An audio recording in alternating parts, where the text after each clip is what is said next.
Covid 2025 Covid returns 6/2025 India data பொறுத்த வரைக்கும் 5364 பேர் கோவிட்னால அஃபெக்ட் ஆயிருக்கிறாங்க.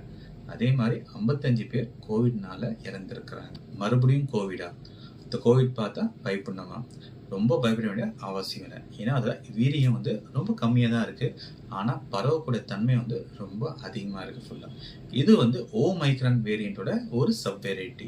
இதை NV1.8.1ன்னு சொல்கிறாங்க. இதோட அறிகுறிகள் எப்படி இருக்கும்னா, முதல் headache, sore throat, cough, myalgia உடம்பு வலி இருக்கும். உங்களுக்கு ரைனோரியா மூக்கும் உங்களுக்கு ஒழுக ஆரம்பிக்கும் ஃபுல்லாக.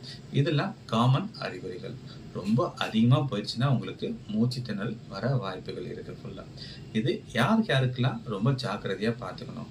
சுகர் பேஷண்ட், இல்லைனா கேன்சர் பேஷண்ட், இல்லை ரொம்ப நாள் ஸ்டீராய்டு மாத்திரை எடுக்கிறவங்க, இல்லைனா kidney problem, heart problem, liver problem இருக்குன்னு இருக்கிறவங்களுக்கு, நரம்பு சம்பந்தமான நோய்களுக்கும் மாத்திரை எடுக்கிறவங்களாம் ரொம்ப ஜாக்கிரதையாக பார்த்துக்கணும். இதுக்கு தடுப்பூசி போடணுமா? கண்டிப்பாக பூஸ்டர் டோஸ் போட்டுக்கிறது நல்லது. ஆனால் 65 வயசு மேலே இருக்கிறவங்களும் 6 மாதத்துலேருந்து 17 வயசு கீழே இருக்கிறவங்களுக்கும், கூடவே ப்ரெக்னெண்ட்டாக இருக்கிறவங்களுக்கு இப்போதைக்கு வேக்சினை சஜஸ்ட் பண்ணுறாங்க ஃபுல்லாக. ஸோ இவங்க எல்லாரும் வேக்சின் போட்டுக்கிறது நல்லது. இது வராமல் தடுக்கணும்னா நமக்கு எல்லாருக்குமே தெரிஞ்சது தான், ப்ராப்பர் காஃப் எட்டிக் ஃபாலோ பண்ணணும். ப்ராப்பராக மாஸ்க் போட ஆரம்பிக்கணும்.